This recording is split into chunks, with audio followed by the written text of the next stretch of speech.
ये तो सम्राट चौधरी जी ने क्या उनको आश्वासन दिया है उस पर डिपेंड करता है। लेकिन मैं तो यही कहूँगा कि इस केस में भी जब बेटियां और लड़कियां सड़कों पर दर-दर भटक रही हैं अपनी डिग्री के लिए, अपनी नौकरी के लिए, उस समय नीतीश बाबू की के सारे वचन, उनके सारे दावे बिल्कुल झूठे सिद्ध हो रहे हैं। वो खुद ही बहुत ही जर्जर हालत में हो, तो शिक्षा मंत्री के पास कहने को क्या होगा? इसीलिए शायद वो विद्यार्थियों से मिलने से कतरा रहे हैं। मुझे लगता है कि बीपीएससी और बिहार सरकार दोनों ही किसी भी परीक्षा को फ्री एंड फेयर ढंग से चलाने में बिल्कुल असमर्थ रही हैं। नमस्कार, मैं हूं अनुराधा झा। आप देख रहे राजनीतिक दृष्टि। देखिए, कल बीपीएससी 3.0 सप्लीमेंट्री रिजल्ट को लेकर जो अभ्यर्थी है वो बीजेपी ऑफिस गए और वहां पे सम्राट चौधरी से मिले। सम्राट चौधरी ने आश्वासन दिया कि जनता दल में आप लोग आइए, वहां पे हम बात करेंगे, जिसको लेकर अभ्यर्थी कल प्रदर्शन भी किए।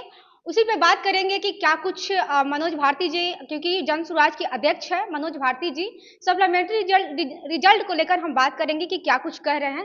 सर, कल प्रदर्शन भी जो अभ्यर्थी है सप्लीमेंट्री रिजल्ट को लेकर अभ्यर्थी मिले सम्राट चौधरी से, और सम्राट चौधरी ने आश्वासन दिया है। क्या सिर्फ आश्वासन दिया जाएगा कि उनका रिजल्ट भी जारी किया जाएगा?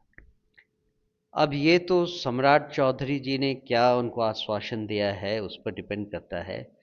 लेकिन मैं तो यही कहूँगा कि बीपीएससी के जो परीक्षार्थी हैं उनकी उनकी समस्याओं का हमने पहले से भी समर्थन किया है, और उनके साथ जो अन्याय हो रहा है, उनके साथ जो बीपीएससी के पूरे परीक्षा के सिस्टम में जो गड़बड़ियां हैं, उसको लेकर हमने पहले भी आवाज़ उठाई है। मुझे लगता है कि बीपीएससी और बिहार सरकार दोनों ही किसी भी परीक्षा को फ्री एंड फेयर ढंग से चलाने में बिल्कुल असमर्थ रही हैं। उनको पता नहीं है कि छात्रों की ज़िंदगी पर इसका कितना बृहत और गहरा असर पड़ता है। छात्र सालों भर मेहनत करते हैं, उसके बाद अगर एग्ज़ाम देने आते हैं और उस एग्ज़ाम में तरह तरह की गड़बड़ियों के कारण उनका पूरी तैयारी खराब हो जाती है, इतने सालों की मेहनत खराब हो जाती है, तो सरकार एक्चुअली एक युवा की ज़िंदगी से खिलवाड़ कर रही है। और ऐसा होना सरकार की असंवेदनशीलता को सर, दिखाता है। शिक्षा मंत्री से भी मिलने गए, लेकिन शिक्षा मंत्री अभ्यर्थी लोग से नहीं मिले। क्या ये सब ना मिलने का क्या क्या कारण है? जब शिक्षा का पूरा जो सिस्टम है बिहार में, वो खुद ही बहुत ही जर्जर हालत में हो, तो शिक्षा मंत्री के पास कहने को क्या होगा? इसीलिए शायद वो विद्यार्थियों से मिलने से कतरा रहे हैं। हम सब जानते हैं कि बिहार में आज शिक्षा पद्धति का ये हाल है कि स्कूलों में खिचड़ी बँटती है और कॉलेजों में डिग्रियां बँटती हैं। पढ़ाई के नाम पर जो स्तर है वो इतना खराब हो चुका है कि विद्यार्थी यहाँ की पढ़ाई से ज़िंदगी में कुछ कर सके इसका उनका भरोसा नहीं रहता है। इसका ये भी मतलब है कि पूरी शिक्षा संस्थान में भ्रष्टाचार का जो आलम है, उससे पूरा का पूरा शिक्षा तंत्र अव्यवस्थित हो गया है। विद्यार्थियों को पता नहीं चल रहा है कि उनकी ज़िंदगी आगे किस तरह से करवट लेगी, कहाँ से उनको न्याय मिलेगा, कहाँ से उनको एक सही शिक्षा व्यवस्था मिलेगी और कैसे उनका भविष्य सुरक्षित होगा।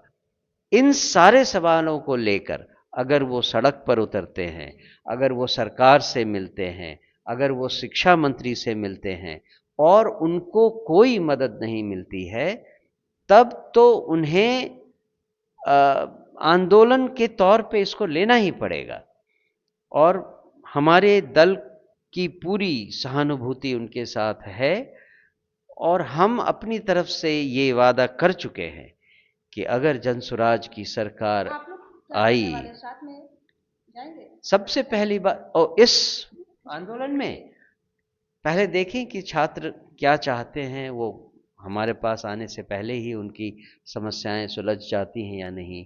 अभी तक तो हमारे पास कोई नहीं आया है। नीतीश कुमार कहते हैं कि हम महिलाओं को सम्मान करते हैं और नौकरी दे रहे हैं। महिला अभी रोड पे सप्लीमेंट्री रिजल्ट को लेकर भटक रही है, महिला रो रही है। ये क्या नीतीश कुमार को नहीं दिखाई दे रहा है? नीतीश जी के बारे में तो हम पहले ही कह चुके हैं कि ऐसा लगता है कि उनमें संवेदनहीनता आ गई है। ये मामला जो मुजफ्फरपुर में एक बच्ची के साथ जो इंसिडेंट हुआ, उसके बाद और भी बहुत सारे इंसिडेंट हो रहे हैं।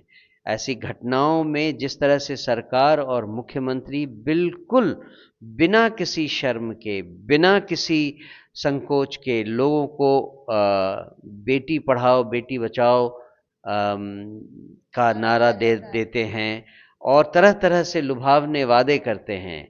ये सारे वादे खोखले दिखाई देते हैं और मुझे लगता है कि इस केस में भी जब बेटियां और लड़कियां सड़कों पर दर दर भटक रही हैं अपनी डिग्री के लिए, अपनी नौकरी के लिए, उस समय नीतीश बाबू की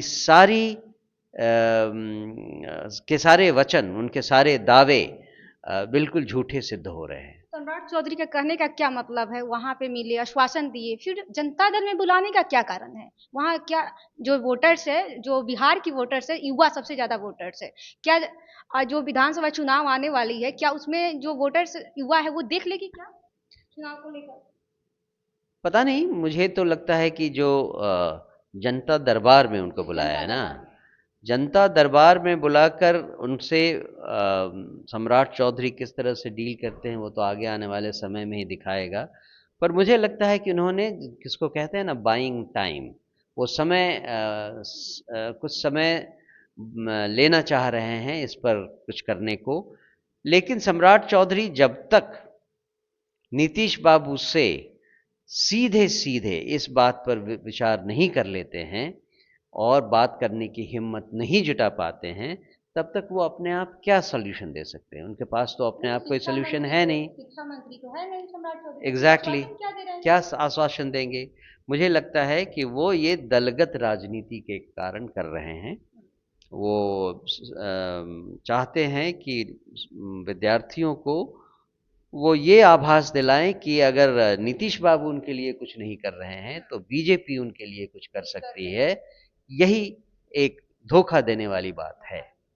तो चलिए, आपने साफ तौर पे सुना। अभी हमारे साथ जन सुराज के अध्यक्ष मनोज भारती जी थे और इन्होंने शिक्षा यानी जो सप्लीमेंट्री रिजल्ट को लेकर कल अभ्यर्थी सड़क पे उतरे थे उसको लेकर आज मनोज भारती जी ने क्या कुछ कहा है, आपने साफ तौर पे सुना। इनके बातों से आप लोग कितना सहमत है, आप अपनी प्रतिक्रिया में कमेंट बॉक्स में दीजिएगा और ऐसे तमाम खबर से बने रहे मेरे साथ। बहुत बहुत धन्यवाद।